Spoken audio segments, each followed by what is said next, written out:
Thursday, July 27th, 2017. Ready? Yep. Pledge allegiance to the flag of the United States of America and to the republic for which it stands, one nation, under God, indivisible, with liberty and justice for all.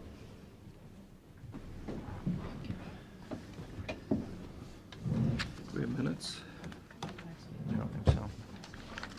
Okay, Pete.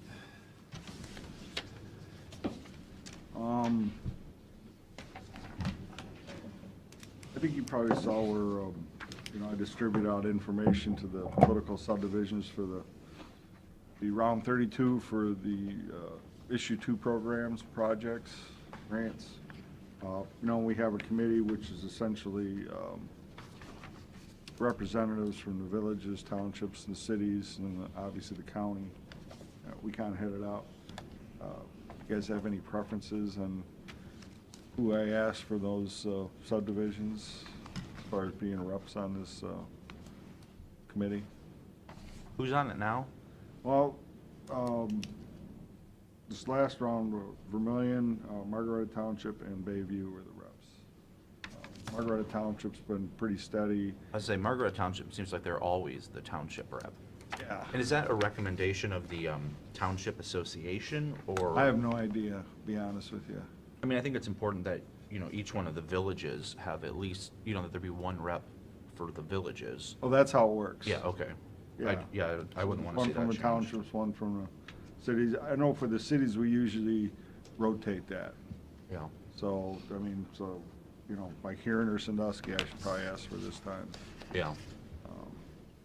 And just if you had any preferences, we tried, different folks this time around. Different reps. You want Barbara on it or something?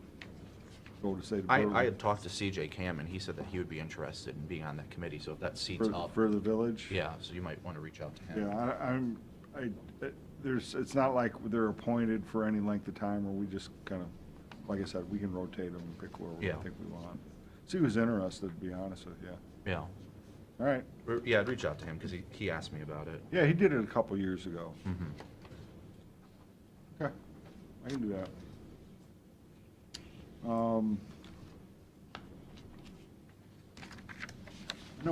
We brought this up before and talked about these, we had some deferred assessments out in the Margaretta from our old sewer project years ago.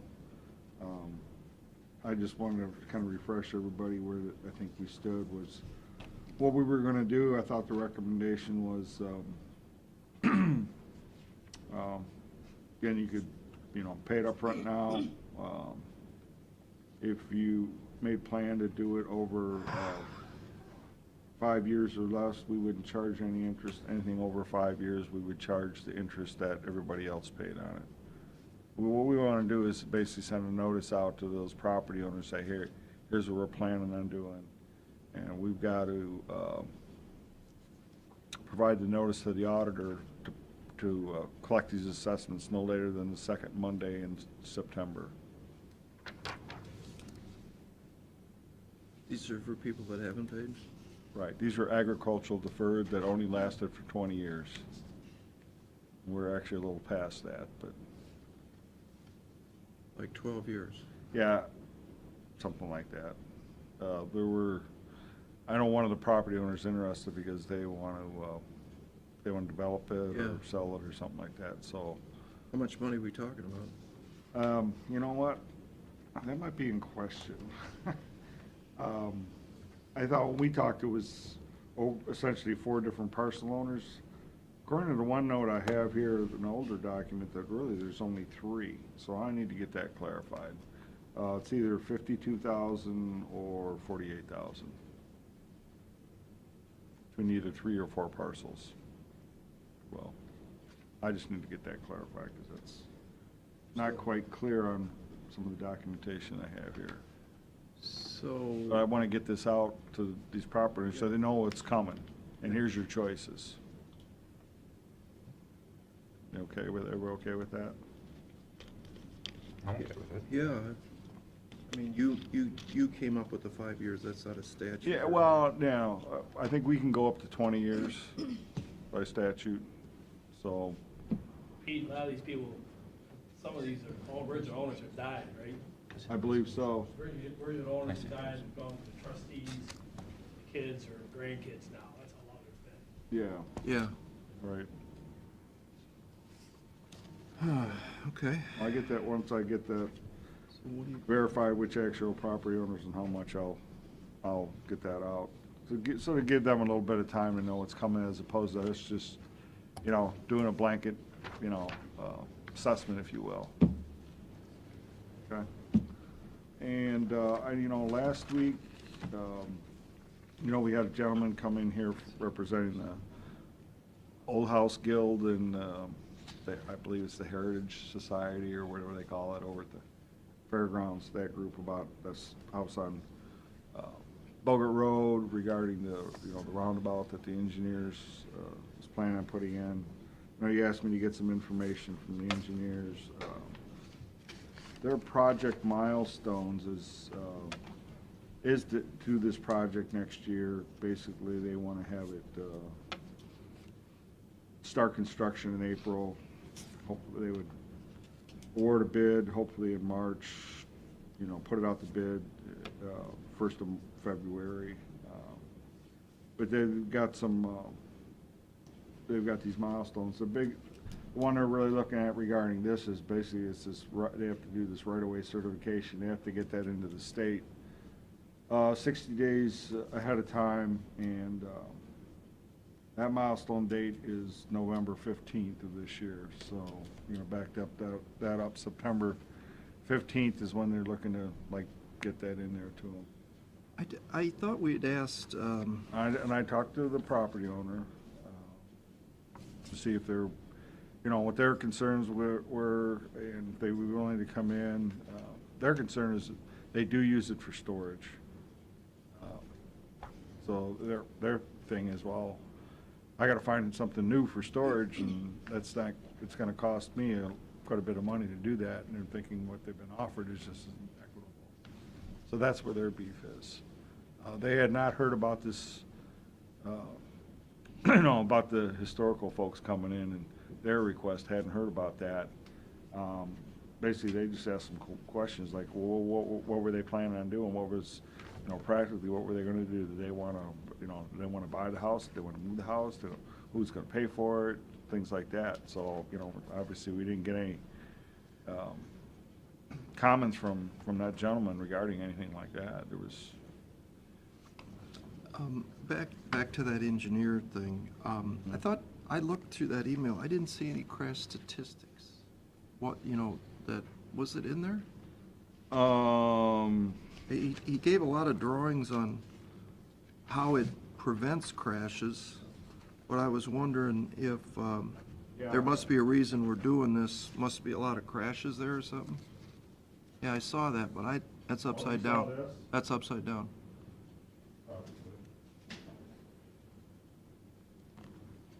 Yeah. What does this mean? Are these crashes? Yeah, these are from 2003 through 2013, basically about 10 and a half years worth of data. So there's one that I can read, that's a fatality. And the ones in blue are injury. Uh-huh. That's, it's over 10 years, and there's more up here at the top. There's some more. I didn't understand what this meant. Basically, they're showing the directions. Yeah. And dates and reasons for failure to yield. If you look down at, Stop sign. yeah, if you look down at the bottom, pull that up just a little bit, Pete, it'll tell you what the Yeah, crashes are right there. Oh, there's two legends. There's a directional legend. Essentially, the reasons for the crashes over here. So, and this is Erie County, this isn't anything to do with ODOT, This is the actual intersection. but it's not anything to do with ODOT, this is just the Erie County Right. idea. Well, yeah, it is. That they're going through ODOT to access the 80% federal funds. About Right. $900 some odd thousand project. little under $1 million. So the process is that the Erie County Highway Engineers sees a problem, they go to ODOT, and they bless the problem, and then apply for the funds, and that's what's happened. Yeah, essentially, yeah. Mhm. Okay. Yep. And then there was, somebody told me that there's, on the drawings, there's a giant, I think he said walnut tree? This is what the property owner told me, that there's a walnut tree out by the property, and That's that's staying. that's staying. Is there any way we could get a copy of that drawing that shows the walnut tree staying, if it's in fact true? Sure, I'll ask the engineer's office for Because the it. question begs, if that can stay, why can't the house stay? Sure.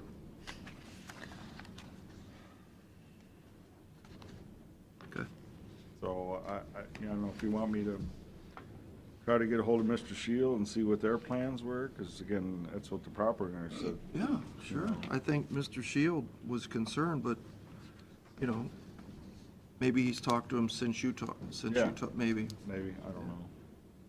Yeah, I talked to the owner and says, you know, if you wanted to come out, that's fine. She basically said, you know, her and her husband both use it, and she was gonna talk to him, and they were gonna get back to me, and they never did get back. But I did talk to the engineer's office. I mean, obviously, again, with this milestones, they do wanna get this going here pretty soon. Okay. Kind of go. If we do the appropriation, which the engineer's office was pushing and we're fairly ready to go, at filing in court on that, whatever their personal use is of that property is important to them, but on an appropriation, the market value is the measure of what they'd get paid for in an appropriation, so.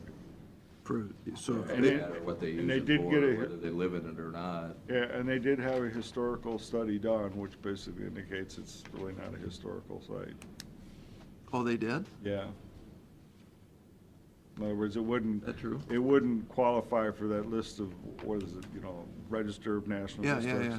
That wouldn't, If it did, we probably wouldn't be able to touch it. right, it doesn't they're saying it doesn't qualify. Yeah, they had brought over the study, it's about this thick. So it's the market value of a house that's within about 10 feet of the road at that intersection. It's probably why nobody lives in it I got it. since they moved the road, so. I mean, it's whatever the market value is what the can court give 'em one more ends up chance to- awarding. All right. Well, why don't we do this? I don't think one more week's gonna hurt if they're not starting till March or April. Why don't we recontact, make sure that the two parties haven't touched base and talked, and, you know, maybe there's a plan in the works that we don't know about today. Sounds like Mr. Shields didn't have a chance to talk to Property the owner. property owner yet. So let's give them one more week before we act on this court thing. And, you know, tell them that. Tell them, you know, you gotta get everybody's gotta be rowing in the same direction. Or, you know, we'll be forced to let the, Yeah, if I don't Court decide. get much by Friday, who we wanna designate to take over from this? Because I'm not gonna be here next week. well, I think that's something you, Then you don't have a meeting the week after that. yeah, so I think, yeah, call them this afternoon and, you know, tell them, have you guys talked? Have you not talked? Are they interested? Are they not interested? Because regardless of if they have best intentions to save the house, I don't think it's their house. I mean, you know, we gotta Right. get them Again, to that's what agree the to property this. owner question. Yeah, she it's a goes, property owner question, not our question. Yeah, And if the property owner doesn't care and they just wanna get more money for Like it, they said if they wanna buy it and move it, and they wanna pay for it, they're fine with that, they don't care. right. Yeah. Pete's the auditor on hold. Yeah, actually, I held up the checks too. So that's not in here, right? No. No. You know, Gary, if I understand, if the court changed the valuation from what was offered to X, and the property owner said, you know, goes along with that, they're gonna get a check, right, for the property? could Mr. Shields and the historical folks come in at that point, and instead of tearing the house down, move it? I mean, is it too late at that point? I think the historical folks don't really have any legal, what we'd call standing to get involved in this. It's not designated historical or anything. Right, but They can cut any deal they want with the property owner. But once, They wouldn't, once we get going, it just goes through the process. They're actually entitled to a jury trial if it really came down to that on setting the valuation. We submit our appraisals, they submit their appraisals and so forth. yeah, But if they want to negotiate with the homeowner to do something, that's between them and the homeowner. It wouldn't really get involved in the court case. right, what I'm getting though is once that's all said and done, and the homeowner gets his check, that the project has a cost to tear the house down, I assume. Yeah. $20,000 or whatever the case That is. would be like the engineers would. Engineer's call. Right. Could we throw something in the court that, you know, we support the idea of taking the tear down money and use it towards moving? And then the Historical Society would only have to come up, if it's $20,000 to tear it down and $60,000 to move it, then they'd only have to come up with $40,000? Can that be part of the court thing? If they come up with their money, in the reasonable time, blah, blah, blah. Not a situation that we've run into, but it's something we could look at. I think it'd be a lot easier to deal with all that. We wouldn't want to wait till the end of the road where there's a court decision and so forth. I mean, we might still be able to do something at that point, but Yeah, I mean, once. it'd be a lot easier to deal with that. The earlier that would be dealt with, it would be the better, because if they could cut a decision with Guild or whoever to move it and all that, we could probably slow things down enough to let them get that done. And then now we're talking about appropriating an empty lot. What I'm getting at is, Could we contribute money towards moving well, it instead there's of tearing it $20,000 down? to tear it down, can that money be used towards moving it? I think in a settlement, In a settlement, yeah, that's what I'm we thinking. could figure something like that out, yeah. Yeah. but- We're spending X dollars, I don't think we care whether we're tearing it down or moving it. I wouldn't think so, as long as it's done in the time they need it moved. Yeah, 'cause it sounded like, from what I understand, that essentially, once they file the appropriation case, they could essentially tear this thing down within 60 days or something like that.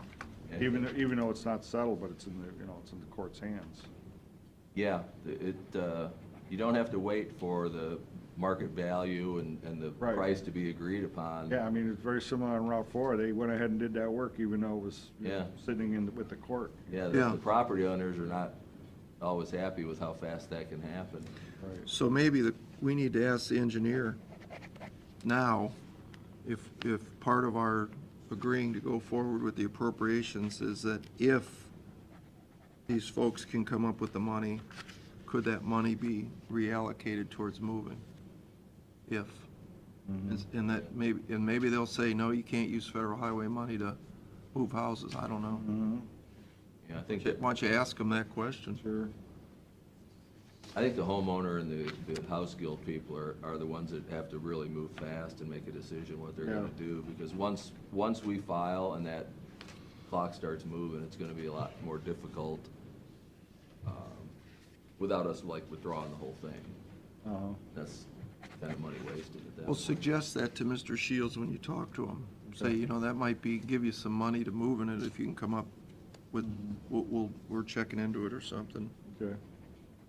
Well, again, the project's got federal money and local money. Who says which part of that money is which? That could very well be the local money. Yeah, You know what, let me see if they have it broken down this way. and see if the way it's worded, whether Oh, getting the house off there. acquisition of right-of-way and utility relocations. That's local money, it's not federal.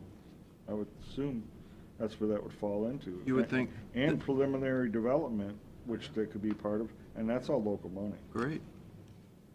The way the wording is, if the So house is gone. So I don't whether- think the federal piece has got any part of that.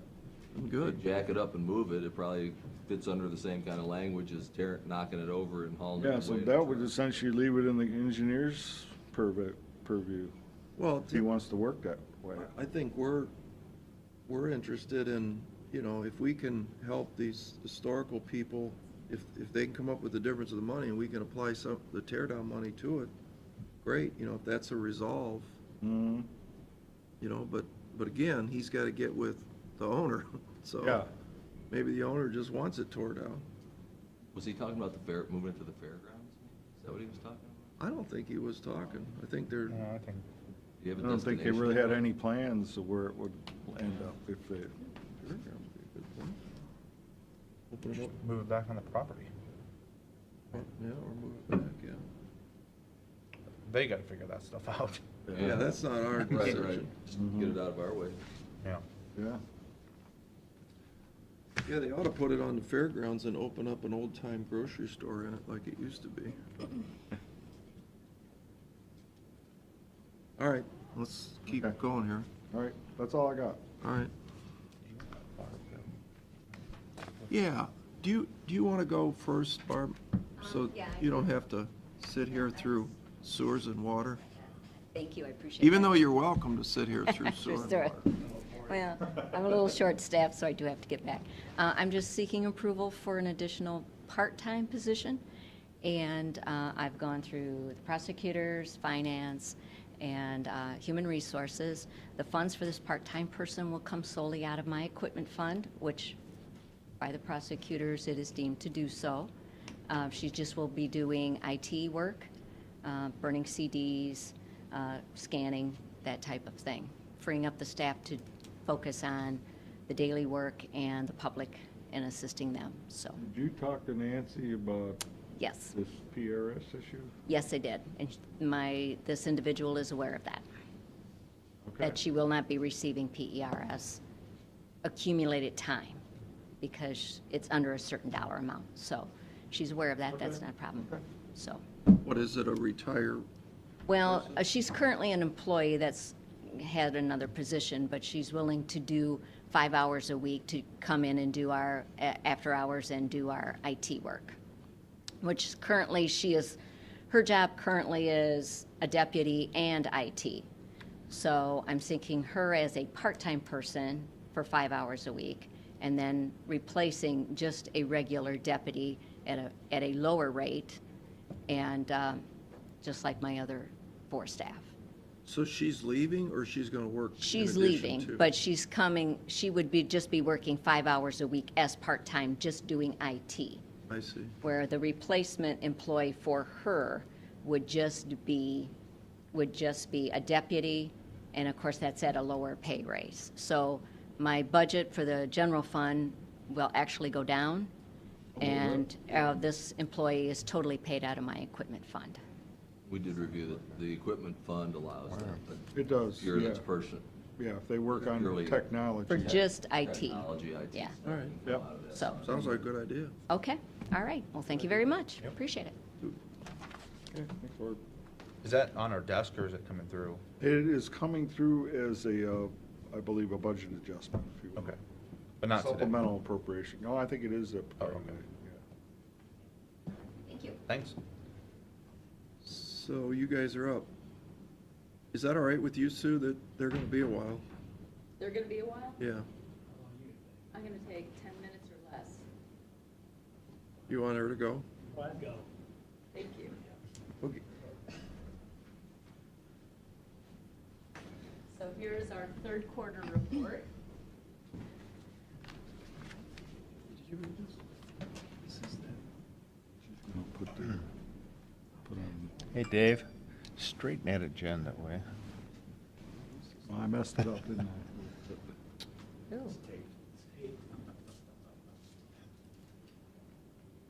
There you go. You're good. You're good. It's You're good. It's No, good. you have to move it to the left, and then it'll, And turn it to the right. Get a ruler. That looks good. Let's look at the teacup. Pretty good. Better. A level, Because that one hasn't been. Square. yeah. Either way.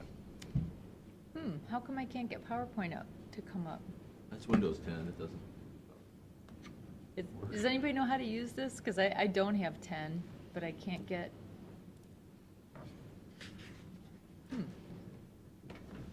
Does anybody know how to get to computer on Windows 10? Go to, There's PowerPoint right up there. Where?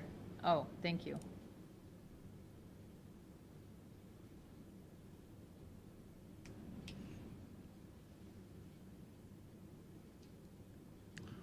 Oh, this is getting a mess. Okay, yeah, I didn't know about this.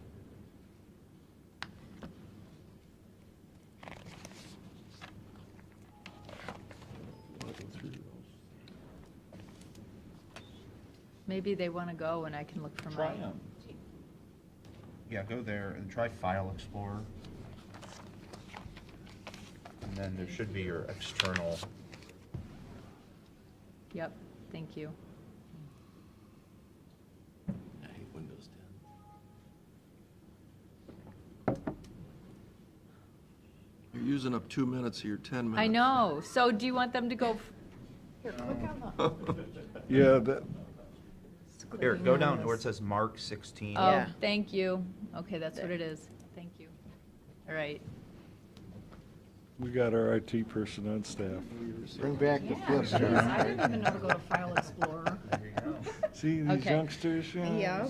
They took out that word, they say computer, and they show you. So I'm here to report on the last 3 months, so it'd be April, May, and June. And you can see the number of new callers is higher than what we've had, with the exception of October. That's when Medicare Part D starts.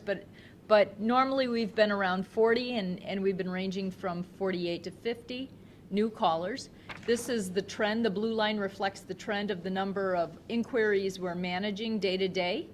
And this is the number of callers per month. So this could be the same person. It could be Jane Smith calling Monday through Friday. So we're not, it's a duplicated figure in terms of number of clients, but it does reflect the work done. And this reflects actions taken. So basically what we're getting is inquiries that are more complex, and it requires us to take more actions or more steps to resolve their question, problem, or concern. Another just graph to show daily how much the volume of work that comes in. And this is the work of Senior Advocate Anthony Poole. It's a constant caseload. Much of his work is preventative involvement, trying to keep people from getting into a crisis where we have to find them shelter on an emergency basis or things like that. And this is a reflection of the people that he's involved with that have problems that we can't solve over the phone. It requires face-to-face intervention, but they don't need him to call them each week, go see them twice a month, but he's working on a problem. A good example of that is older adults whose spouse health deteriorates and they need nursing home placement, and they don't know how to apply for Medicaid. It's just an overwhelming process. So Anthony will assist them in navigating that bureaucracy. Rural home delivered meals, you can see that they've had an increase in our third quarter. And this is just the rural aspects of Erie County. This is the congregate meal program. In February, we suspended the congregate meal program on Kelly's Island, and because there was no restaurant to do the food service. In May, the restaurants opened, and you can see that our attendance has grown with the with summertime and the part-time residents moving back. Personal care and housekeeping, we have had a shortage of nursing assistants for 3 to 4 years. And we are not able to staff those health agencies, those 5 health agencies that we have contracts with, cannot accept our referrals. So right now we have 21 people. That doesn't mean that all of Erie County only has 21 people who need help by a nurse's aide. What it does show is that there is a serious nurse's aide shortage, and for 5 home health agencies to say, sorry, we can't take your referrals. You're It's, talking about STNAs. yes, We fixed that problem. you did? Mhm. How'd you do that? Pay them what they're worth. Yeah, yeah. And their reimbursement primarily comes from Medicaid, so they do not have any increase in wages, so they. Can't find them. We can't find Yeah, them. it's a That's national right. shortage, so. Yep. 156 hours were spent in June, and 143 in April was our lowest for the number of hours a nurse's aide served an older adult in Erie County through serving our seniors. Handyman project. In June, we started working with the health department. The Erie County Health Department received a grant to do fall prevention, and they asked us if we would implement the project. So we're doing free grab bar installations, stair railings, step repair, if it can be done for $400 or less. And this is free to any Erie County resident age 60 or older. And out-of-town transportation, this just goes to show the trend of the number of people who need to get to an out-of-town appointment that cannot be accommodated by Sandusky Transit System. We use volunteers to drive these individuals, and there's 30 to 42 trips in our last quarter taken by older adults who need to get, for the most part, Cleveland Clinic, Medical College of Ohio, and Toledo, and anywhere in between. Are these folks Medicaid eligible? They are not. Well, those who are, we refer them to their Medicaid source but if the Medicaid, the problem with that too is sometimes the Medicaid folks can't get their ride arranged in time, and so they are using us as a last resort. So, but yes, we are very careful not to transport a Medicaid person if they've got transportation as a Medicaid benefit. But I see your wheels turning, so if there's something that you know that I need to know, I would like to talk to you. Well, I mean, so do you, it's a volunteer driver, but you pay for the gas? We pay for the gas and then the insurance of the car and the maintenance and the repairs of the Is it cars. your car? Yes, we've had 2 donated cars, and we've bought a car in 2010, and we bought a van in 2010. And this is the number of people who are using weekday transportation. The June figure we're trying to reconcile, so it's an estimate. But we've had a significant jump. As you can see, in March, I budgeted for 1,100 trips per month. In March, it went up to over 1,400 trips, and I'm questioning the 1,500 trips, so we're scrutinizing the invoice and the names to make sure that they really are people who are 60 and older. And also in March, what happened in February was it costs now $5 for a one-way trip on STS for not the Spark, not the bus stop system, but call and say, I need to go to Meyer and pick me up at 9. So that's $5 for a one-way trip for the general public. If you're a resident 60 or older, it's $1.25.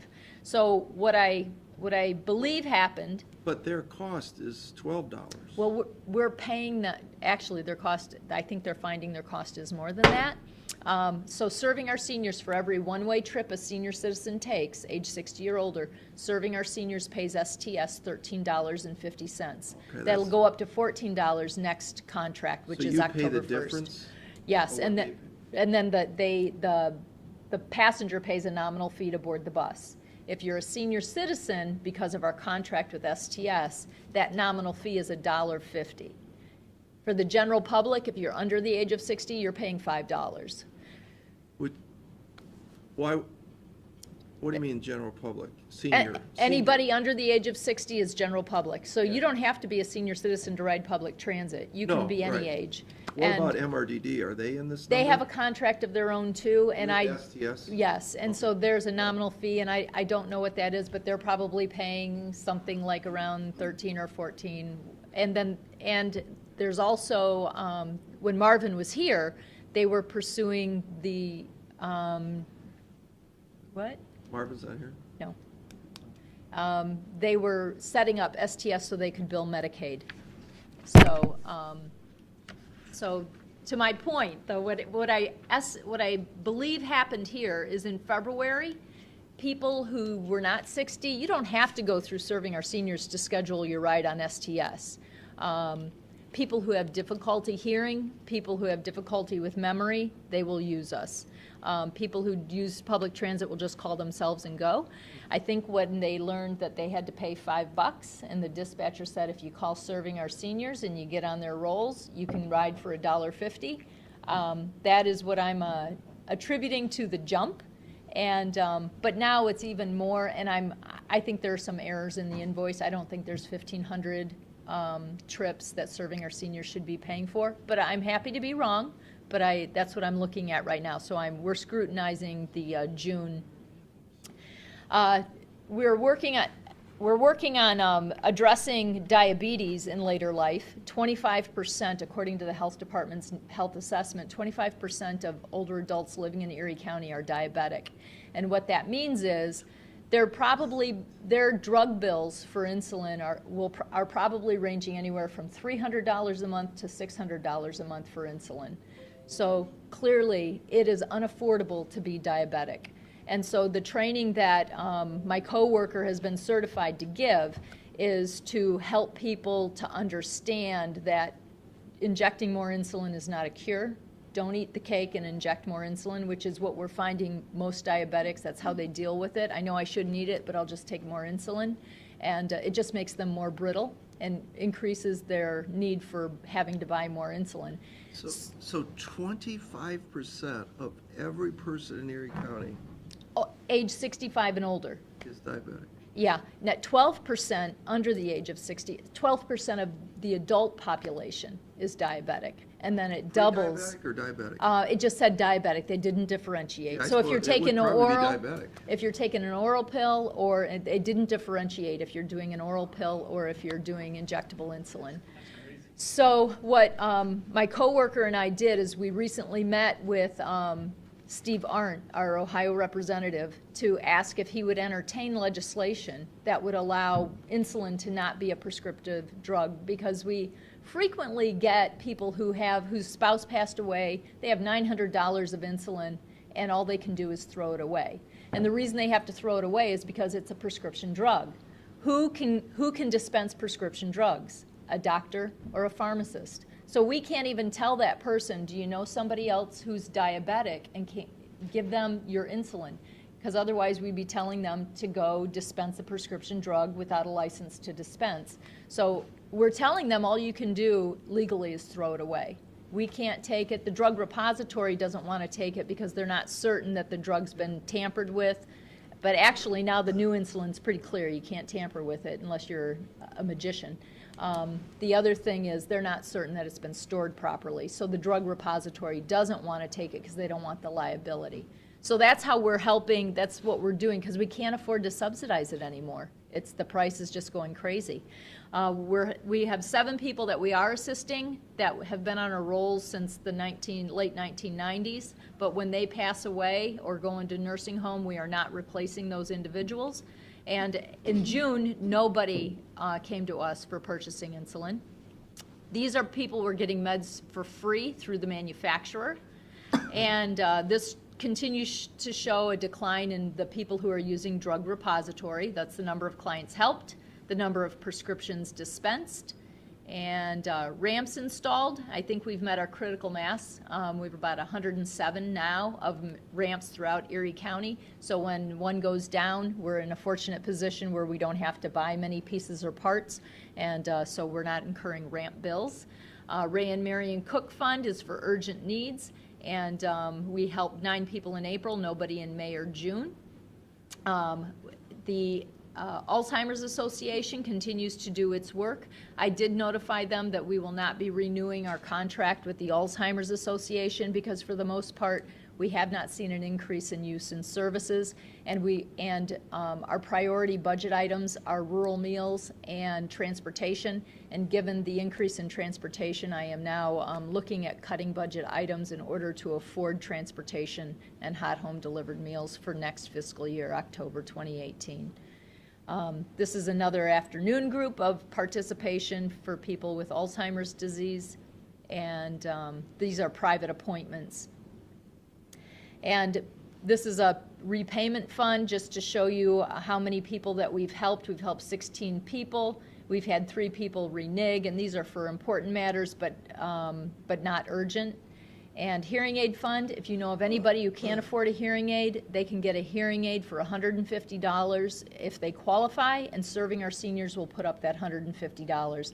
We just ask the individual to pay us back as little as $5 a month until we recoup the $150.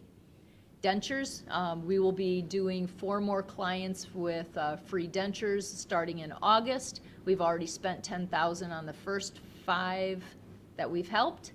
And we also we work with the health department for dental care. So if you know of anybody who can't afford dental care, we've got almost $3,000 that we can help subsidize individuals who need general dental care. And in closing, let me tell you that we are also, I don't have a slide on the financial elder abuse investigator. There were no reports or convictions in June. And he still has 1 case that he's working on, an indictment involving exploitation in the amount of $125,000. And but after that, we haven't received any more reports. So as you know, this is a pilot project. We're sharing in the cost of this.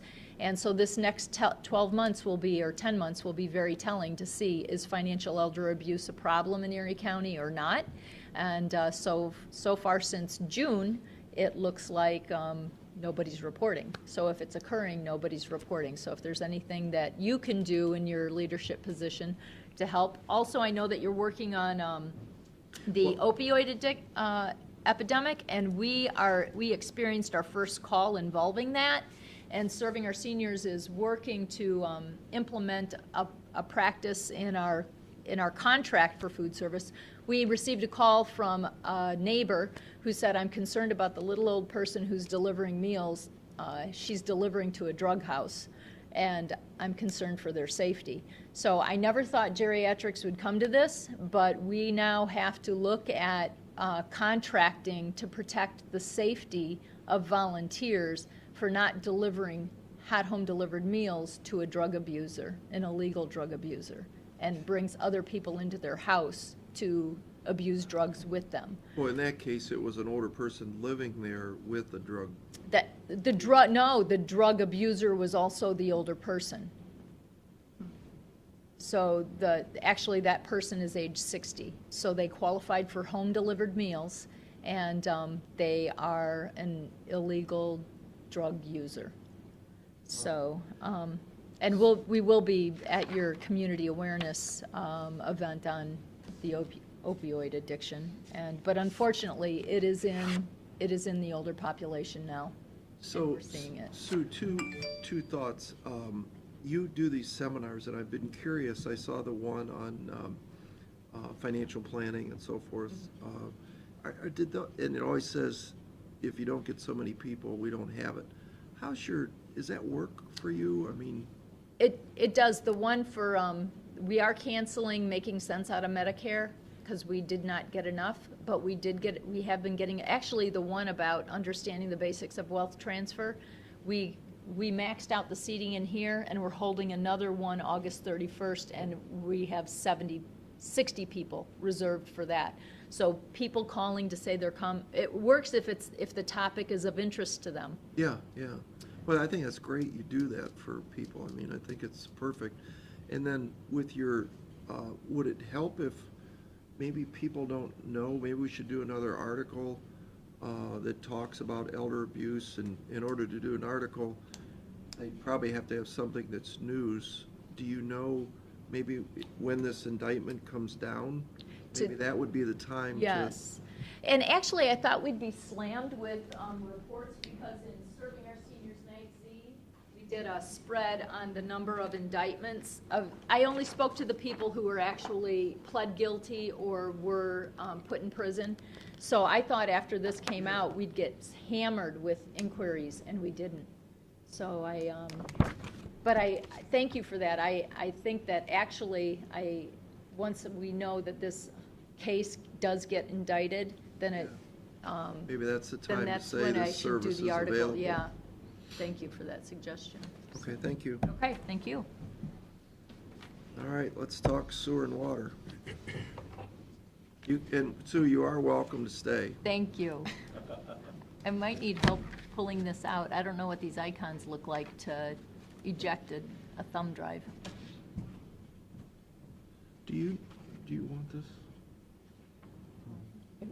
Oh, you don't have to save it? Do a copy too?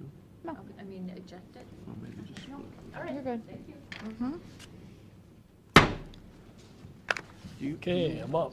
I brought Luis today because of water issues for the radio read system we're going to pick. It's going in front of you guys today. Also, NASA, we'll talk NASA and the pump station. Try to get a visit scheduled with you guys in the next couple weeks. And, talk about the line replacement program and the drill machine. So, Dave, do you want to take those one by one? Do you want to Yeah. talk about the water meter? Yeah. That's the big one, right? Yeah, Louis, that's the big one. As you can see, we're coming in front of you guys today for $2.84 million for cost, and that's a 10-year cost for the radio read program. That includes the software and what else? And the maintenance for the next 10 years. We'll be covered for 10 years and everything on that. So is it payable in 10 years or is it payable up front? Do you pay the $2 million now or? Well, how we want to finance it, how we're going to do that. I know we have it in the budget. Pete, how are we doing that in the budget? We 1/3 sewer, 2/3 water, but is that over? I think so. It's over so many years, isn't it? Well, yeah, I think we were looking at doing some financing for it, Yeah. which,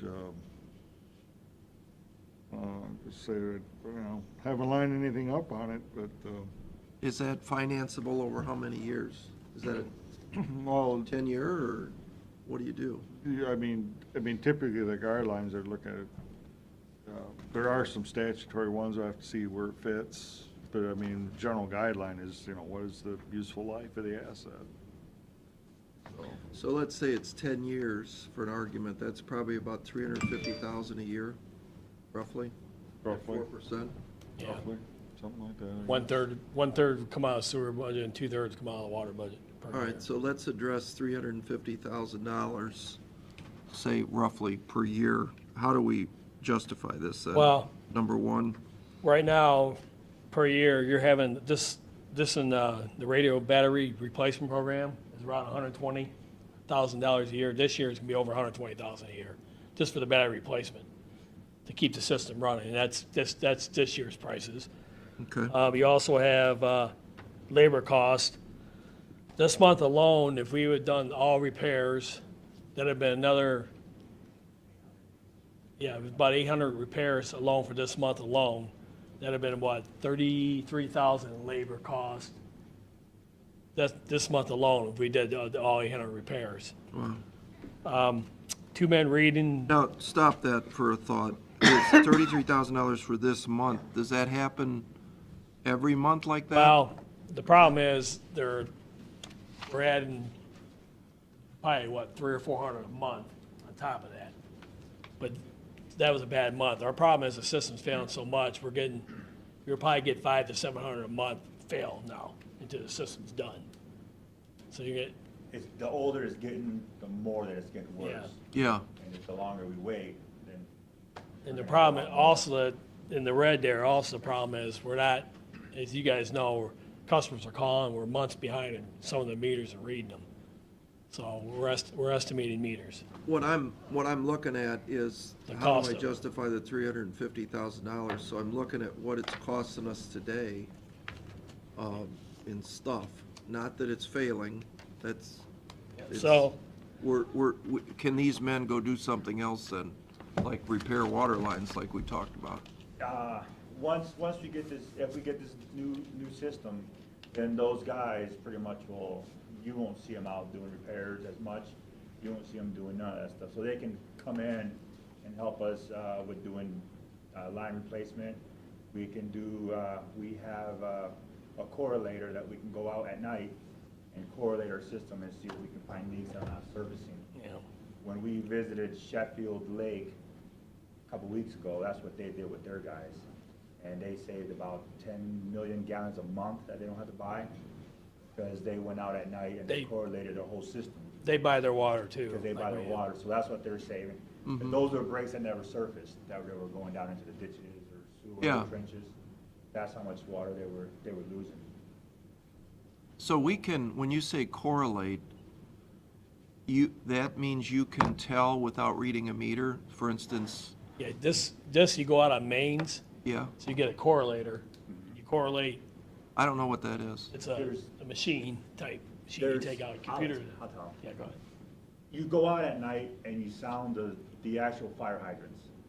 It's a very sensitive, like a sensor, and it's very sensitive, and you put some head things on and you just go fire hydrant to fire hydrant, and you're listening to a special noise, and if there's a water noise, you can tell. Yeah, You're going off the pitch.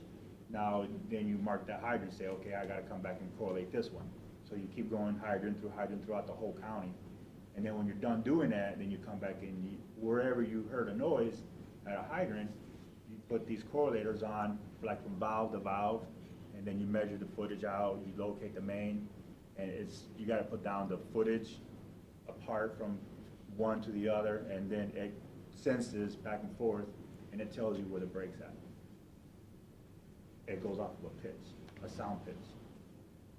interesting.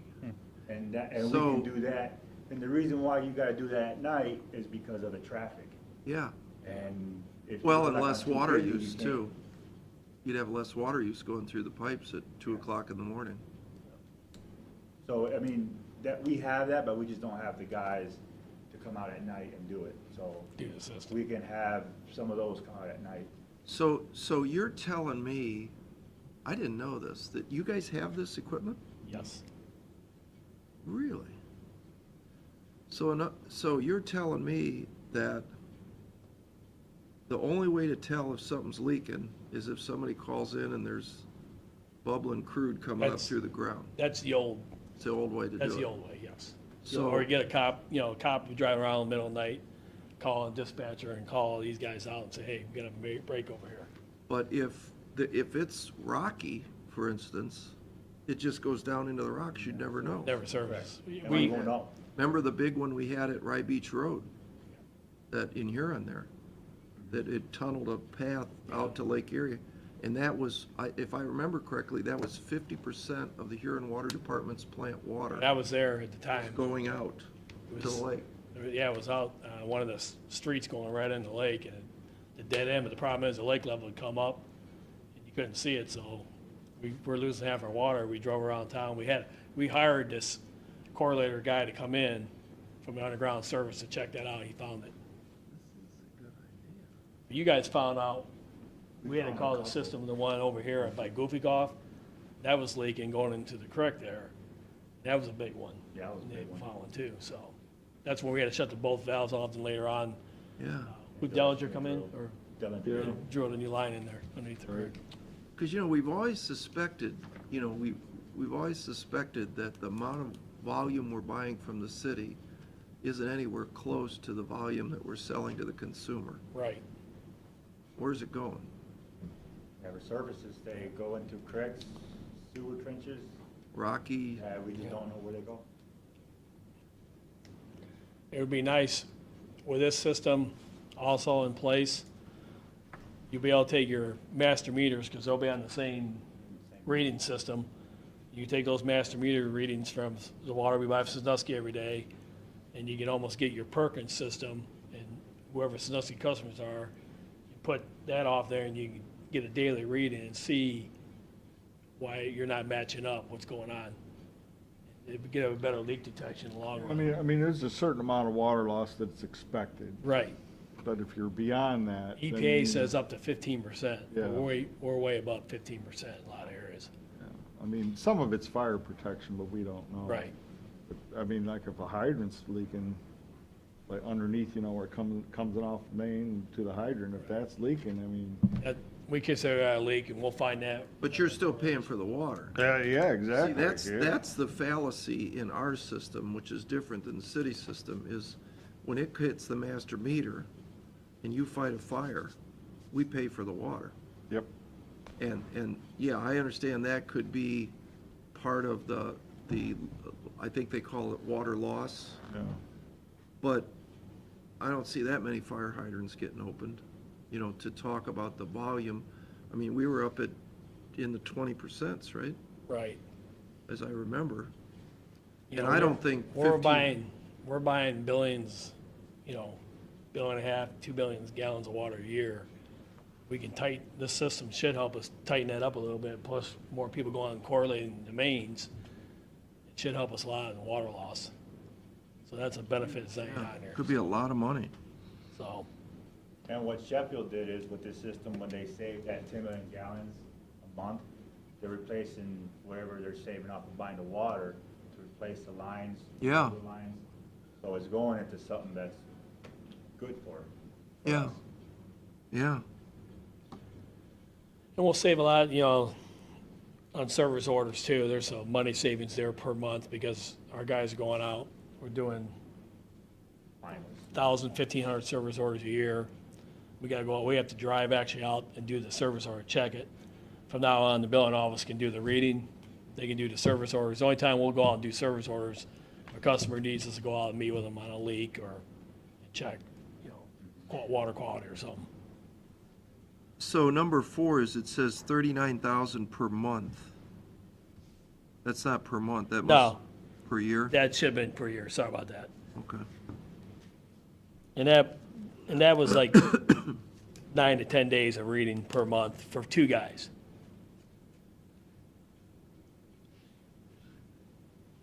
It seems low to me. Well, they're only putting so many hours in, so I thought it was low too. Yeah, because if you took 2 readers, 2 readers, 10 days 150,000, times 12 months. yeah, say 150 times 12 is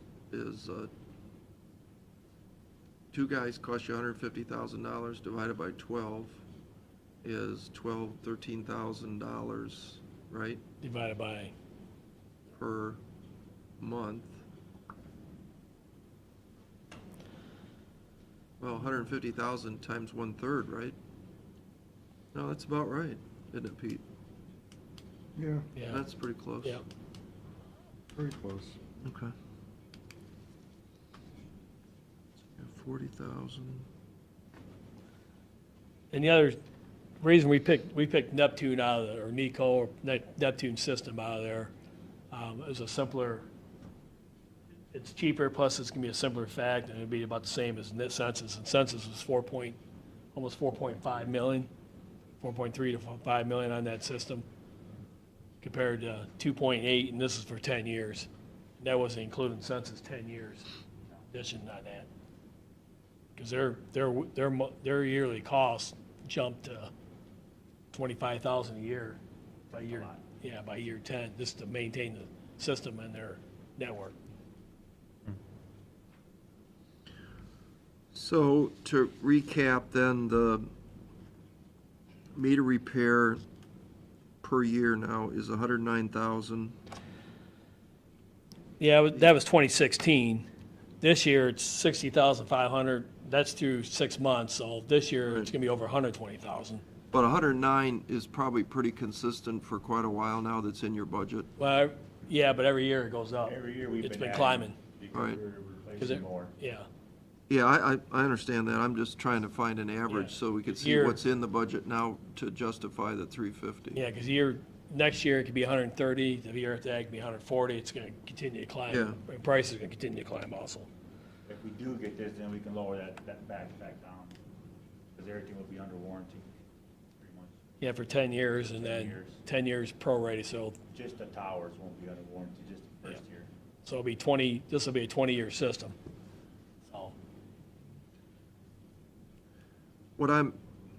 Pete, what I'm doing here is, if we do the 10-year financing at $350,000, and our budget, kind of establish a baseline, what's in the budget now.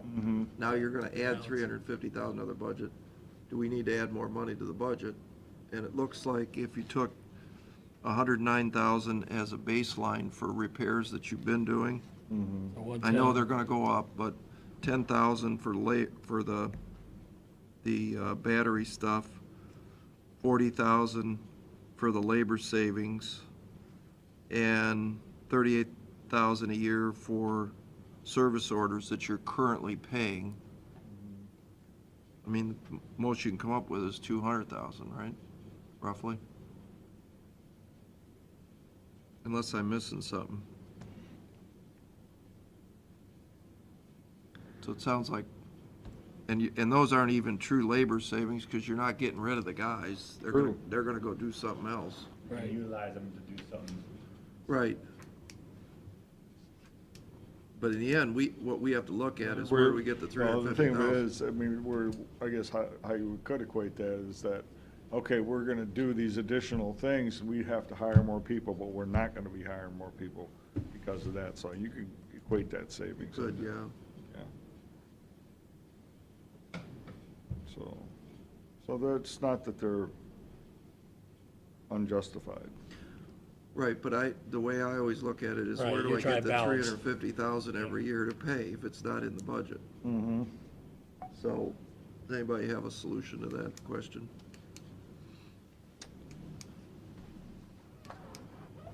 The savings on the water that we'll be losing when we're doing a correlating, Yeah, potentially. that would be in there. We can maybe Include plug that gap with some of that. Yeah, line replacement costs, but we really don't have a budget. We should have a budget for line replacement costs in District 8, but we don't, right? Right. We should, I mean, if this was my company, I would have. Yeah, we should be setting we should aside have a money every year for 500,000 that. a year just to do line replacement. You've got a failing District A system. Right. You got a potentially failing District B system. There should be a line item in there to fix it every year, because it's like a maintenance item and you don't have it. It's like we have a failing meter system right now, radio Yeah. read system. You should have been putting money back aside for this forever. Do we have money set aside by this side? Or I say, we don't have it, I don't think we do we? No. Do we have enough cash? Between water and sewer? I know the sewer's got more money than water does. What's the I know sewer's got it quite a bit, but what about water? Kind of tight. Like, And if you add in, okay, money we should be doing every year to, Yeah. replacing lines and that, yeah, well, there's really not enough, to be honest with you. What's the useful life of this system? Can we borrow over 20 years? It'll be 20 years or more, right? Some of the Yeah, older it would be systems. 120 for the Yeah. system. What about the batteries? They're 10-year, guaranteed 10-year prorated through 20 years. So everything you're getting, except for the antennas, everything's guaranteed for 10 years, 100% replacement, and then after that 10 years, it's prorated out 10 more years. I'll have to look at the statute and see if there's something that, where this fits in. I know that's what we were first thinking, like 10 certainly would work. 20 might be a stretch. But we said we put this in the budget, but we didn't put the cash in the budget. We just put a wish in the budget. I think what we put in the budget to make it fit on, here's the expense side is that, let's just say $3 million. We did a $3 million borrowing. Yep. So technically, I'm get this going, what I should be doing is, we're hoping to do some refinancing on some bonds and taking, actually I want to say the Huron Force Main, right now that's in a note, we're gonna extend that like 2 or 3 months and take it to bond. We ought to just add that right in there. Well, that's a great story, but you still got the money to pay the bond. So Right. the 350,000 over But- 10 years. Didn't we have that in there, Pete? I don't have the budget in front of me. I thought we had something in there for this year. I think that's how it was budgeted. It was budgeted, but there was no way to pay it. We didn't talk about that yet. Oh, You can't pay at it least out of right now, the way I think how it was, like I said, how I think they fit it in the budget was that we were gonna be borrowing the money for this. So the revenue to pay $3 million in borrowing, $3 million of expenses. Yeah, but what you're talking about, Pat, is, okay, the next year's budget, which is a $350,000 debt payment. Right. Right, you still got to pay What's that. covering that? obviously, we know we're gonna have some savings that helps, but it doesn't But I'm looking at, add up to $350,000. well, Well, they're I mean, we're technically, pretty close. I think it's pretty darn close. no, they're not. They're not savings because most of this is labor. Well, like I said, The labor is just shifting to another it responsibility. is, but what if these other responsibilities that we wanna do, if we wanted to do them, You'd have if we to add to didn't the budget. change anything, we'd hire more people. But you'd have to add to the budget. Where are you gonna Yeah. get the money for that? It's just, it's a circle. Yeah, it kinda is. Yeah. Uh, I think the water division, I'm doing this out of memory, I think their cash flow, when you take the loss in District B, I got it right here somewhere. I think they only made $400,000 or $500,000 last year, cash flow. Combined. I got it right here. I think they made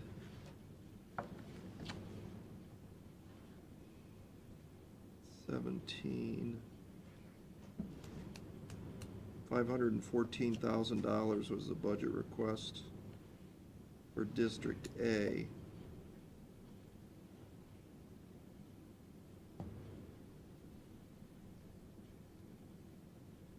And that we had the money in here for it. And we have 1 million, well, wait a minute.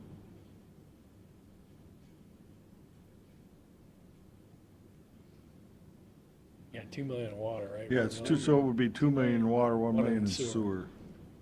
But we have 4 million ending So, I balance. mean, let's just go back, Pat, you said 350,000? Yeah. 2/3 of that, Right, which is, 200. do the dumb math, trust my head no more.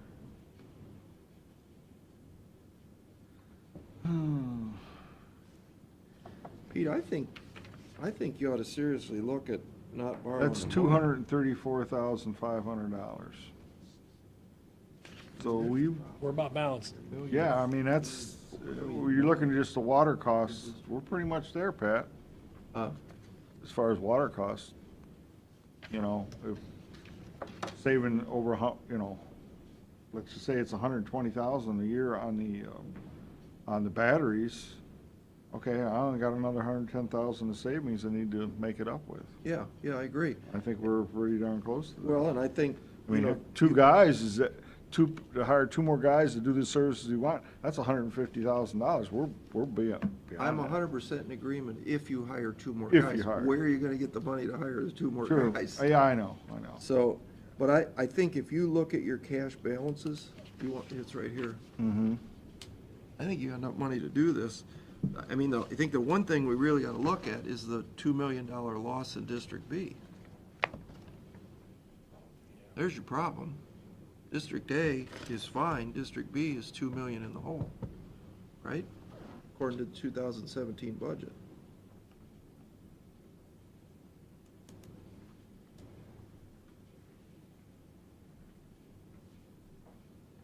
And I assume you're replacing the meters in B2? Yeah, the whole system. And this is labor, everything. You guys don't do it. They come in and do They it? come in. And they how have- long does it take them to do all this? Well, they have up to a year in the program, but they said they could have it with, they could probably have it in 6 months, Up and running? up and running. If we get especially if we get a winter like last year, if they get going, they can have a lot of this done even before New Year's. All right, well, I think we're doing this, right? No question, we're doing it, but we'll just have to figure out how we're paying for it. The only thing, we're not changing the meters, just the registers and the radio reading. The brass part stays. The brass part stays. Yeah, I understand. New encoder had in the radio. And if we did some of those ourselves, we can save money on the installation also. Because there's a certain fee for an installment on every single meter. I think it's like $30. But then, But if we have time, we can do them. No, But if not, you then don't we have can do it time. all. no, it's not gonna happen. Don't have time today, how are you gonna have time then? Yeah, no, Louis, Have just them get do it it all. done. Yeah, then I think you're onto something if you can figure out this, what'd you call it, the leak thing? Because it's Yeah. a correlator, the leak Correlator? detector. Yeah. I think that could save you the $300,000 a year in water purchase if you're Because you know the difference between what we're purchasing and what we're selling is huge. It's going somewhere. And I think I know where it's going. Farmers. It's going out into We've seen some rocky farmers areas. Taking water and stuff. No, and it's some going out into, contractors too, so. you got something leaking right now today, and if it's Oh, not yeah, gurgling more, up, yeah. it's going somewhere. It's going in a creek, it's going in rocks, A lot of rock seams around here it goes into. tons of rock seams around here. Okay, next. Okay, let's go on. Thank you. 101 pump station, real quick. Jack Jones, Got to pay for this too, so that's maybe why, it might be an idea to borrow for one or the other of these two things. Yeah, yeah. I'm just not a big one on going deeper I know, and deeper I and know, deeper I know, in I debt. know, I know. I think we ought to get ourselves out of debt. No, I mean, obviously, we prefer to pay cash, Right. but So Jack Jones has our flow model. He's working on it. We sent him the PO. So when they get back with us, we get Mark here, we'll start working on that because we have the grant, $275,000 grant that just came in July 1st to go towards this pump station. and I'm not sure when the deadline is to spend it too. There's usually a So that's why deadline, it's, either a year or 18 months, something like that. I talked to Mark the other day when you guys were there, afterwards in the meeting, I said, hey, that's something we gotta work on right away, so. So recap, what this is about is we're gonna eliminate 3 little pump houses, Yeah, buy we're- 1 trailer, do it ourselves. Right. We're gonna put a pump station at the land we own that north of the old floor plan or venture, and it's gonna eliminate Route 101 pump station, Home Garner pump station, in North Maple. Which you have to pay somebody to go out there and look at every day. Right, we have chlorine analyzers in there, Chlorinator, yeah, we that'll gotta eliminate- maintain electricity, we gotta Yep. maintain pumps. And the other benefit is we don't have to move the Bayview Tower. Because we shouldn't have to. This will fix that problem. And we were gonna spend how much to move the Bayview Rusty Tower? Well, it was $675 to move it, it was $825 for new. So we were about to drop $825,000. We can get this project done Yeah. for probably With half of that. with that new PRV by Deer Park over there on 6 and 269. So, should help us out a lot. So we'll keep working on that. We'll keep you posted on that. EPA did inspection of our water tower there. We had to switch our old drain pipe. It was in the ground. You can't do that anymore. So they came in and put an air gap system in for us. Same way Burl Heights, we had to put a air gap system in the penstock. I mean, a lot of those people happy up there, so. THN's been completed for the second quarter. The third quarter, as we always watch, that's where you get your high limits, so we'll see how we're doing now with the new vent systems and the recirc pumps we have some of these towers. That would determine in some areas if we need to add any more to the other Northern towers. Heights last year was close. Burl Heights was close Oh, last that's year, out. so we're talking maybe do that next. Problem with Burl Heights is there's no inside area to work, it's all outside. So we have to probably figure out something there. What about South Maple Ave? South Yeah, Maple's it's got one. done. Yep, that's Oh, done. it is? Yeah. Yeah. Okay.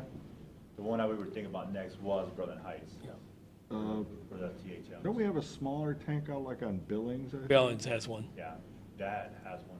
That's got one? That doesn't have the aeration, that just got the pump that just Yeah. recirculates the water. That was Oh. that was the first one we did. Okay, all right. Good. Years ago, we made the national AWWA news on that. Oh, really? We called California, we did it ourselves. Went out there and did it ourselves, and then we made the paper, but the B&N stole the thunder and said they designed it. They never designed it, we did it ourselves, without engineers. 2008, 2009? Yes, 2007, I think. Battle Lane project is completed. I have Luis here, he can talk a little bit about that. You can see some of the prices there. Hall Road, they did, that was an open cut estimate, and then they're priced by a contractor. Battle Lane was directional drilled, and you can see the estimates there by what it cost us and what it estimated by a contractor, and then Ann Drive's next. And Material ordered, you guys getting ready to order the We're material? getting ready to order that. Yeah. So We that, just- we just had to catch up on certain things before we started another project. We got Strub Road too. I've gotten calls out by Meadowlawn out through there. Isn't Yeah, there a that's problem child out there too? it's a problem child also. Yeah. What size is that? I think that's a 10. It's a 10. So I thought you were gonna ask us about that drilling machine. We are. That's why Luis is here. Oh, So you want to talk to him, Luis, a little bit on that? did you go out and see it, the boring machine? Here, you get over there. You want one? Oh, you don't have this? All right, Vermeer is letting us demo a small drill that they have, and it's 2012, and it's $48,000, 500. That's including the locating system that comes with it and everything for us Is to that run. same size you used in Valley Lane? The one smaller than that. This one, you can do 6-inch. First of all, it would help out with our services that we have. There's a company that comes in and they charge us $600 per tap. Along, they come in and all they do is they drill underneath the road, pull a conduit back, and they're gone. That's $600. And we average about somewhere between 15 to 20 of those a year. And that's about $9,000 to $12,000 that we spend doing that. And if we have one ourselves, we can do services. And with that drill, we can do up to 6-inch pipe and Yeah, but 8-inch. why wouldn't you buy a drill that can do 8-inch pipe? That's most of Well, what you do. that's 48,500 for that used one compared to 146,000 for a new one. So why don't you find a slightly used machine that'll drill 8-inch? Well, that 48,000 wouldn't do it. That would do 8-inch like underneath roads. You wouldn't want to do a long stretch. But You like can- Valley Lane, it wouldn't have done though, right? Valley Lane, that would have not done it, no. We want to do That would just do like the driveways, roads, 200 feet at the most of 6 and 8-inch. Yeah, I don't agree. I think that Valley Lane thing worked pretty slick. You know, you didn't have concrete replacement, you can see the savings. Yes. I mean, I'd don't buy Try for something too bigger size? small. Yeah, I mean, I'd get something. We want to discuss with you, because, down the road, if you, someday, we decided, you've been along, you want us to run, we could run with a big enough machine, we could do the force main ourselves. We could trucks to build the force main. Yeah, but Minnewanga's gonna be 12-inch probably. Right, I mean, we could. That's a big machine. Right, but we Yeah. could rent. We can rent one to do Yeah. driveways and stuff like that and do them ahead of time.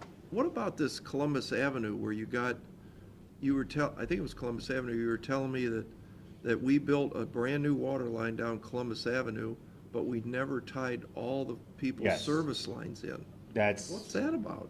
That was 1991, we put that line in, Sewer or water? that was water. that was water. From Strub on down. So you put the line in, but the people are still sucking off of the old line, Up to Yes. 6 inches line. which breaks all the time. So we need to directional drill, Does that make sense to you? we need to directional drill those things back over and tie to the old service. I went to Jack back in the day and said, Jack, let's get it all done one project, and Jack says, Right. no, we're just gonna put the main in, we'll worry about that later. Well, That was in 1991? 26 years later. So you've had a pipe in since 1991 that you haven't used? No, we're using For it. transportation, but it's not, If we'd have tapped the services over, we could have shut off that old main that we probably had Numerous, I 35 believe. probably 35 breaks on in the last 26 years, and it cost us, you figure $5,000 break back now, yeah. And it's right underneath the road, at the edge of the road. So every time we have a break, we have to repair the road. So we talked Also on about top this, of that. getting a machine, Yeah. do a lot of those services with it. You got what, 25 of them there, you said, or 35? Probably 35, I'd say in 26 years at least. No. How many houses need tying Oh, in? about 30, 35 roughly, maybe Yeah. more or less. Can you But guys then- do I that? mean, like the new lines on one end of one side of the One road, side. the old New- lines on the old side. Yeah. New lines on the east side, the old lines on the west side. And they're all being supplied out by the west side line. By the old, Which yeah. breaks all the time that they have to fix. And then we gotta cut and cap the old line, so that way we don't have to worry about nothing. I mean, there's a lot of projects that we can do, and with the drill, it would save us. That way we don't have to rely on someone coming up and waiting for them to do it. then we can do it ourselves at any time. So Luis, do you feel that these folks that are coming off of the meter things, you know, the people that aren't gonna have to read meters, can they be incorporated into doing Yes. boring, and they're capable of all that type of work? They wanna do that and stuff? I don't know about they want to do it, but yes. Well, They that's the nut to can do crack that. right Wow. there. In their job description, it's, no, that's their job description. So they're not gonna mind not riding around in a truck now, they're gonna? No, they're gonna go out and do, Yeah, that's your plan. mhm. Sounds like a plan. Mm-hmm. Well, I mean, I don't know what you guys think, but I don't know why, most water lines are 8 inches. Why would you buy a 6-inch boring machine? I get the machine you need. It works slick out on Valley Lane. I was impressed. I mean, I don't know. It's $140,000? 146 for the next size up. And new, with the one that they have now, actually, they're drilling over on Perkins, East Perkins, if you want to go see this one. That one's like 95 new, 48,000 used. Yeah, no, don't you think you should get the 8-inch one? We can always upgrade later. I said we get the 8 inch. But, I mean, it'd be nice to have the big one too, just to get that one and not get the small Well, one. the 8-inch one is gonna bore more feet per, it's gonna be faster than the 6-inch. It's just a Less, bigger less machine. messier. Less messy, yeah. And the majority are, You're gonna have to bid it out or get it through. Can you state. get it through state purchasing at 100 and, is that the state purchasing price? That's the state purchasing price for Oh, us. they do have it on state Yeah. purchasing? and the majority of our lines replace, we put this water line replacement program is 8 inch, 6 and 8. So if we do go up with the next size up, which is 146, we had to buy the locating system for it. That's 26,000. The mixing system, which is another 8,000. Oh, wait a minute. The trailer, which is another 13,500. $200,000. So you're looking at, to get the next size up, because you need a bigger tank, you need a bigger system for it, you're looking at 193,500. Oh, so, And to get the next one on top of that one to do the 12-inch, you're looking at 246,500. No, we ever do 12 inch, you rent it. yeah, we'd rent that. So with the one now that we have with the small one, it comes with the small tank already on the drill. You don't need to have a big trailer for a mixing system. So why or don't a you trailer ask for it. him if he's got a slightly used 2012 version of the bigger one? For 8 inch, I can ask them. all 6 and 8. Is that Vermeeren? Vermeer, yeah. Ditch Witch makes it too, don't they? Yeah, there's two of them, two good companies that make them. Ditch Witch and Vermeeren, right? Mhm. I've seen them both out. You can use them for the next project. Good idea. Perfect. I told him, I want to use it for free. Just keep going to different companies.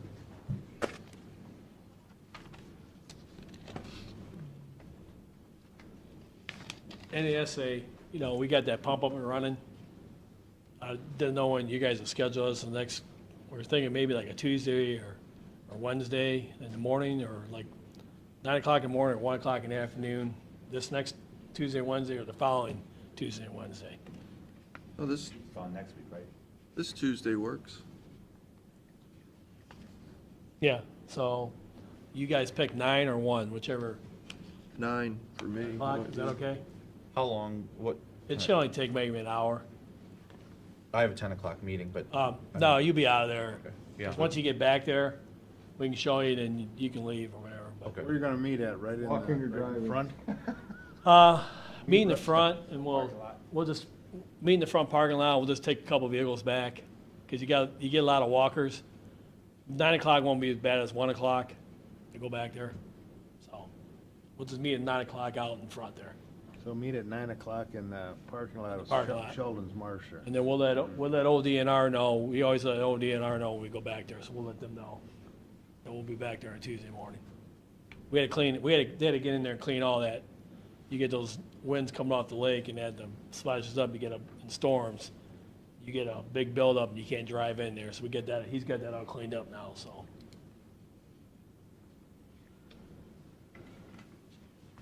Okay, that's about it. Well, you see our water purchases there for the month of June of climbing, so, which is a good thing. I was hoping for a little drier summer so we can get a little more water revenue out there, so. Treatment, you guys know what's going on there. We, met with NIA the other day on their centrifuge. Well, since then, Chris has called it Andritz. The other centrifuge company, they're gonna come in and do a pilot test. They said they can get their sludge cake to 33% versus GEO's 26%. So we're gonna give them a try and see what.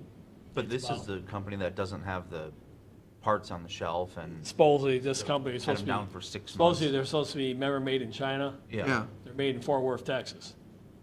Oh, so we got some bad intel? Right. But even so, Well, then what why about was Sandusky down for Sandusky? so Yeah, long? down for 6 months. Well, that's what we want to talk about. We want them to come in, do a test. 'Cause we need to get sludge out, so instead of paying for someone next time, we're gonna see if we can have them come in and do a pilot test and see what it looks like. Did they come back with Chris on delivery?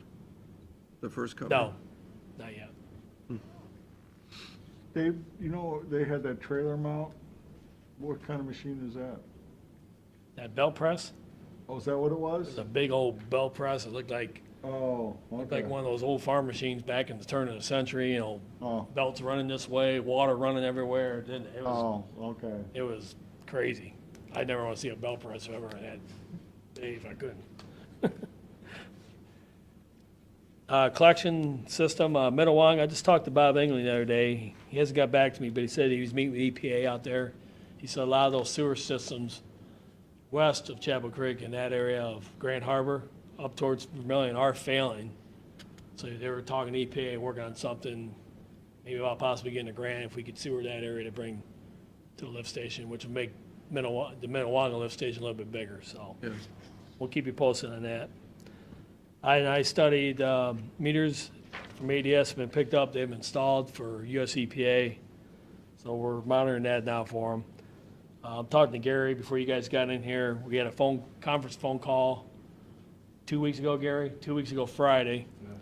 And they said they want us to turn this around, get something to us in 2 weeks, and we had to answer them in 2 more weeks. But we haven't heard back from them. We're kind of like compromising on different things. Like, for example, they wanted us to go out when a 3/4 inch rain and check every manhole out in the system, What system? our sewer system. Everywhere? In Perkins. Yeah, how many manholes? We have 3,500? 3,500, maybe 2,500 of that's in Perkins. So I So every have to rain, they grab want us to every check Erie that. County employee during a rain event, and we still wouldn't be able to check I them told them all it'd day. take us 20 years to do it. So we said something, He doesn't care. They don't care. Okay, next. so we're hoping, Guys we need said it. 1.5 inch rain, and only specific areas where Howard thinks there's there, because I said, we have employees who've been here 38 years, knows the system better than anybody. He knows where, if there's any sewer overflows going and everything else. So we're going back and forth, so we're waiting to hear back from these guys on that. And we're doing the II study, so that should help us too, so. We'll see if we hear from him tomorrow, and then we got 2 weeks to Yeah. respond. But I'm hoping we don't hear from them tomorrow, and they're maybe 2 months behind, so that's what we're hoping, so. We'll keep you posted. So are we, where are we on consolidating the sewer plants? Talked to Mark about that the other day. When he gets here, that's the first thing we're gonna work on, besides 101, is a feasibility study of closing down Sawmill in Minnewanka. But Sawmill, because that's due to Ohio EPA by January 1st. So we had to do a feasibility of, how much it costs to run a year, and what it would cost to run lines here, and add the Huron Basin to accept that sewage.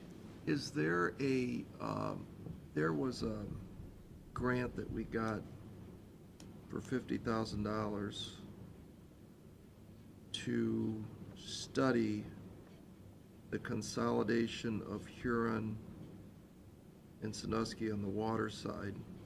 I wonder if we could apply for that same grant. That was regionalization, wasn't it? Yeah. Aren't we regionalizing we're taking a Huron? Well, we're eliminating 2 discharge permits and going to 1. Yeah. GPA should love You would think. if we go to that, so. So why don't you ask, when you leave here today, go down and see Pajali and there's a, Local Government Innovation Fund Yeah, is what that's- that grant was, but usually that's, they want that between different political subdivisions getting together and collaborating. Whereas, well, we are collaborating. We're taking a problem in Vermillion, right, Minnewanka, Mhm. and a problem in West side of Huron, Huron Township, or, that city Huron. and is the plant in City Huron too? Yeah, it's, Well, the Minnewanka's collaborating. I mean, if you can get 50,000 towards the study. towards a study, or even something under that. I mean, Yeah. If it's a $20,000 study, still get, 20 out of them. yeah. And Steve knows about that stuff, right? Yeah. Yeah, go Got, down. got somewhat of a Just handle on ask it. him. Okay. Cleaning, jetting sewers, that's been updated. It's over 67,000 year-to-date clean sewers. You should get that in your Wiggly report coming up today. And then there's your flows for June. Dave, approximately what percentage of the system is that that's been cleaned? That's probably what, 7 miles there, 6 or 7 miles. There's 150 miles. Okay. So they like to have us, 3%, they want us to have what, 25% clean a year? something like that, yeah. So Yeah, we're a ways from that. we're working, so. Then landfill, the scale broke down on Saturday afternoon. It was down Monday and part of Tuesday, so the big trucks had to run up to Schlesman's, and the mom and Paul trucks they couldn't weigh anybody, they just took money and what they saw but per load. Came in and worked on it scale-wise, they got it fixed, but the pillars that thing sits on, they're starting to fail, concrete pillars, they float, they're deteriorating, and scale guy says you're getting close to getting this thing replaced, you need to replace this thing. Well, why don't we just replace it? Well, Leave it, if, we so I was asked talking him- to Brian, we're talking about, like, where's this building, so we get this building, we can correlate the scales with the building. I agree. Did he put the 4 stakes in? Well, I think CEC was doing like a preliminary design, so on that, because there was something that had to be moved, like, isn't there a gas well there, or there's I don't Yeah. know. a Yeah. abandoned gas well or something? That has to be moved and everything else, so that's why they wanted to get it, so they're working on it, but, They've been working on it for a year. I know. I should have brought Brian with me, put him over here. I right? just don't see what's so tough about this. Yeah, so, I know, so this letting you know, We have the technology to build a pole boarding building. Just show us where it goes. right, Then you can put the scale there tomorrow. put the scale right outside it, Yeah, build a building later. Put the scale over there, build a brand-new scale over there, call it a day.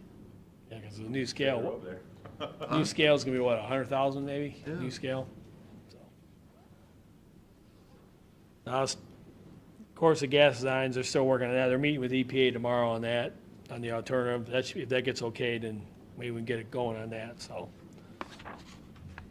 Engineering, these taps, sewer taps in Bayview, that's updated now, that's around almost 260. Solid waste, you have a household collection coming up Saturday. There's 50 people signed up so far. Billing, the new box is up and running, and the online payments are going well, so. Other than that, just, that's What about all. about the You guys- phone system? Did What's we that? come to a conclusion on who's answering the telephone? Well, Chris is handling that, but it's supposed to be going over to the billing office and upstairs, Up here? yeah. I know, I don't know that anything ever happened, did it? I don't think so. So, did anybody go talk to those people down at billing and find out how much of their time is spent disrupted? I talked to Pete Jackson, and he said there was no time being disrupted by getting calls, because they're getting Well, that calls. isn't what them girls told me. They told me that phone rings all day long and Well, half of the calls aren't for them. but in that, And they, I mean, we get a lot of calls and you just say, hey, this is not the department, you call over here, right? So it's- I just said, right. I mean, does the person that answers the phone here have time to answer 10 more calls a day? Or 20 more calls a day? I think all you gotta do is have IT switch it up here. Why don't you try it for a week and see if it works? Call Tim. I mean, try it a week, and if it's crazy, Dave, you'd have to educate Aaron here on, you know, if they wanna know, you know, I got a water leak, you go to them. Well, we had to get, Aaron, we had to get you like a list. Who does what? Call, say, hey, you know, we'll get you a DOES list. You wanna get your water inspected, you know, put a water tap in, you call Bill Fleck, you know, that kind of thing. Who answers his cell phone? Better. That's all I have. Do you guys have anything for us, or? I don't think so. Keep up the good work. Well, we'll see you guys. I don't talk to you. I'm off tomorrow, but I'll see you Tuesday morning at NS, at Sheldon's. Pete, have a good vacation. I'll talk to you. All right, Sounds good. thanks, Dave. Thanks, guys. We need to bring our boots back there, or what? Don't wear real good tennis shoes. No, I just wear like regular boots. Yeah. If you have regular boots Or that old good to old use, shoes. yeah, I wouldn't wear nothing fancy. Yeah. Because if we get those, if we get any storms, we get any water, there's gonna be some muck around, but.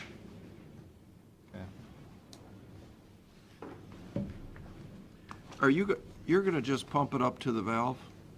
You're not gonna open the valve and let it No, go back in? there's a closed valve just past the pump, We're just gonna open it right there. and we're just gonna Oh. open it. But have you pumped it up to NASA? No. Will it go to NASA? It'll go to NASA. It'll go wherever we want it to go. We'll How many open the valve. gallons per minute? It, Is this, is it a 500? This is only a 500. I think it's a 500. The bigger one. Have you guys made a test to see if that'll go out to NASA? Huh? Have you made the test? I mean, it did way back when, but have we done it? Not currently, no. We have no many valves yet. We don't No, want we don't wanna valves cause yet. problems right now, so we're Yeah. just kinda pumping to a closed valve.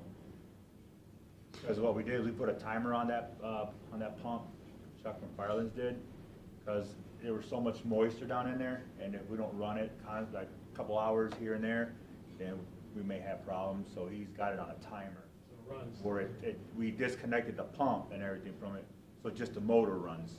Yeah. So so that way it kinda keeps it dry, it keeps it moving.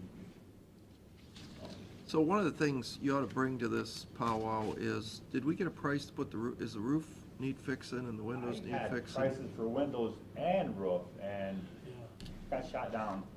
I think for both of those, for windows and roof, was about 100, a little bit over It's 100 like for both of them. 50,000 a piece, wasn't it? Yeah. Yeah. You And gotta that bid gives this the whole- stuff. And we really need a roof, and then do the windows. Is the roof leaking? Oh, yeah. Yep, it's in bad So we shape. had prices on the roofs. Yeah, it's a flat roof, there's a lot of water in between pieces up there. Well, we'll bring those quotes with you, and do we just have to get 3 quotes, right? Yeah. Gotta bid it. You mean through the process? Yes. Is it, Advertise and everything. Advertise and all that, yeah. Even if it's under 50,000? If it's under, no, but if it's over, yeah. now wait a minute, I it's think not, the roof was like 50, and the windows was another 50. it's not 50. In remodeling, it's more, remember? They raised that. That's prevailing wage. Oh, nothing to do with this. Well, they can go hand in hand. But if the estimate is over 50. We'll bring And it. if you look at those together, they're definitely over 50, and You're not supposed they to- look, You're not supposed to split to No, I avoid know, that, but I if thought, if it's realistic to split it, then I know he's talking about prevailing wage, but I think they raised remodeling to like 125, if I remember actually, correctly. the remodeling is the lower number, it's the new number, the new stuff is a higher number. I didn't think so. So No, the windows came in at 49,999. No, because when you do both projects, it's still a project. yes. Were those For prevailing prevailing wage wage. numbers? Who'd you get your roof cut? price for? North Coast was one of them. I can't remember the other two. Was it Tussing we guys got? Tucson was one. What about the guy that did Jack's over here out of And he was the Fremont? other one, and he was the other one. Oh, so you got Sam three Schroeder. I had 3 quotes. This was 2 years ago. Well, why don't we bring the quotes with you? We'll see if we can figure out how to write bid specs off of those quotes. Okay? I got an argument that day with the city of Sandusky, I was there, they were flying. They wanted to drill the roof, take out a core sample, test it and everything else, and go, well, we had roofers up there and they know what to do to fix it. Yeah. Yeah, but you need to do this, this, and this, and you go, no, you don't. No, you don't. The roofer knows how to fix a roof. All right, we'll bring the quotes with you and we'll talk about it then. Concrete. It's a concrete bunker that was built All the way for around. warriors. Oh, okay. You just strip it down to the concrete, put the new insulation on and roof it, yeah.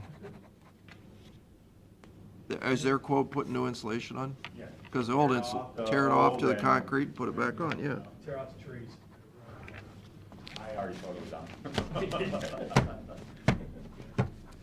Did you ever put a backup sump pump in there? Yes. Battery powered or something? It's electric. Don't get any problems. And what, there's one other pump in there, but it's what, a diesel? Yes. I thought, I'm trying to get someone to come in and work on it to make sure. Start hearing the you- landfills. The He's doing landfill maintenance is- on it, but he doesn't know how to run it, like how to start it or run it. So I'm trying to get people to come in, but it just seems like it's going slow on that part. Everyone's like, I don't know much about that. That's an old. It's an antique. all right, But we have old engines out there, the old pump stations. Those old Hercules gas, those are gas though, right? 1957s. Yeah. You ready for a resolution? you guys done? Yep. Thank you. All right, thanks. Have a good one. We'll get you prices, we'll let you know about that drilling. Motion to award the bid to Butco Electric for the fencing. Second? Mr. Monahan? Yes. Mr. Old? Yes. Mr. Shenigo? Yes. Agreement between the Mental Health and Recovery Board of Erie, Ottawa counties for the Erie County Sheriff. Second? Mr. Monahan? Yes. Mr. Old? Yes. Mr. Shenigo? Yes. Motion to award the bid to Neptune Electric Company. Second? Mr. Monahan? Yes. Mr. Old? Yes. Mr. Shenigo? Yes.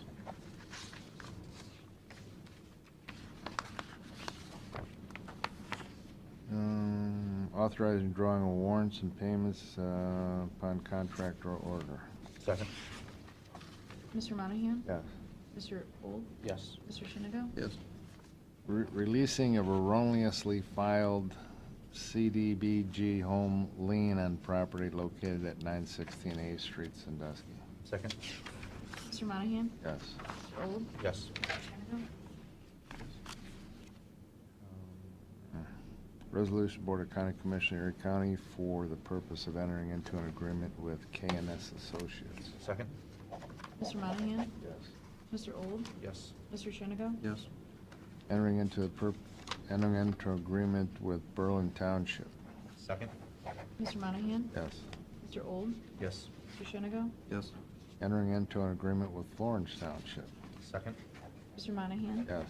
Mr. Old? Yes. Mr. Shenigo? Yes. Entering into agreement with Groton Township. Second? Mr. Monahan? Yes. Mr. Old? Yes. Mr. Shenigo? Yes. Entering into an agreement with Huron Township.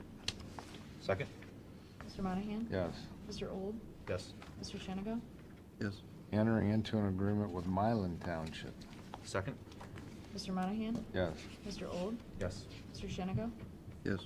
Entering into an agreement with Oxford Township. Second? Mr. Monahan? Yes. Mr. Old? Yes. Mr. Shenigo? Yes. Entering into agreement with Perkins Township. Second? Mr. Monahan? Yes. Mr. Old? Yes. Mr. Shenigo? Yes. Entering into agreement with Vermillion Township. Second? Mr. Monahan? Yes. Mr. Old? Yes. Mr. Shenigo? Yes. Confirming an agreement between the Ehovie Career Center and Erie County Sheriff. Second? Mr. Monahan? Yes. Mr. Old? Yes. Mr. Shenigo? Yes. Authorizing county auditor to make a supplemental appropriation. Second? Mr. Monahan? Yes. Mr. Old? Yes. Mr. Shunigo? Yes. Authorizing the county auditor to make a supplemental appropriation. Second? Mr. Monahan? Yes. Mr. Old? Yes. Mr. Shunigo? Yes. Authorizing the county auditor to make an interfund transfer. Second? Mr. Monahan? Yes. Mr. Old? Yes. Mr. Shunigo? Authorizing the county auditor to make a supplemental appropriation. Second? Mr. Monahan? Yes. Mr. Old? Yes. Mr. Shunigo? Yes. Authorizing the county auditor to make a budget modification and supplemental appropriations. Second? Mr. Monahan? Yes. Mr. Old? Yes. Mr. Shunigo? Yes.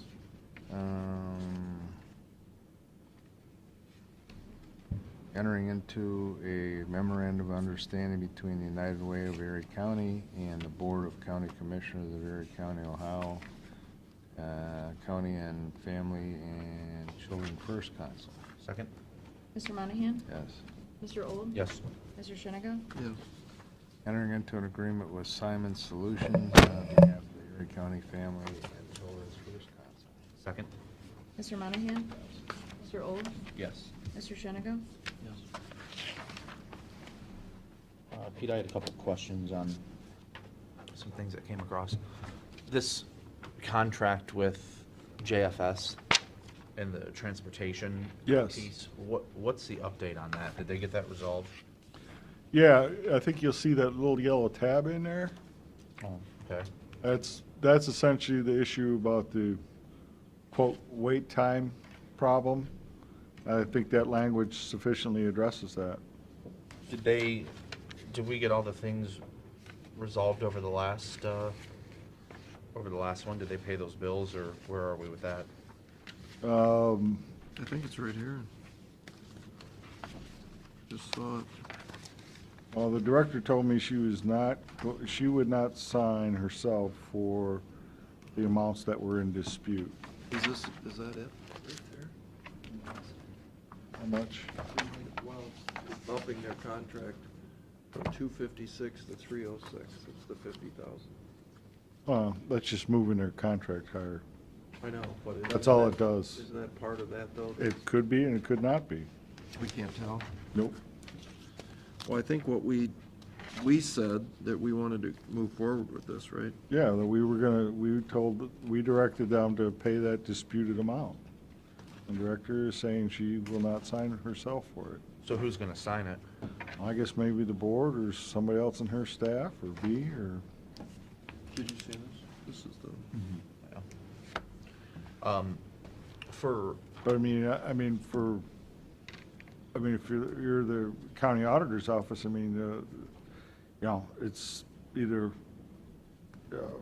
Karen or whoever else she has delegated to approve bills has to sign it. I mean, So Deb or somebody, or? yeah, possibly. Well, I think we should just get that going. I mean, it's been probably a month since they came in here. Mm-hmm. So, I mean, if we made a mistake, let's pay them and move on.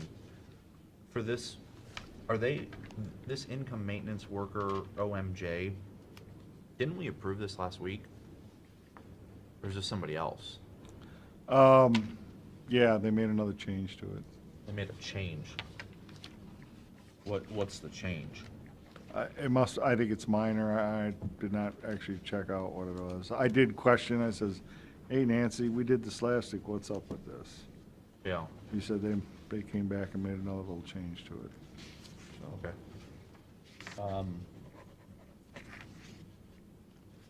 I think that's the only question I had.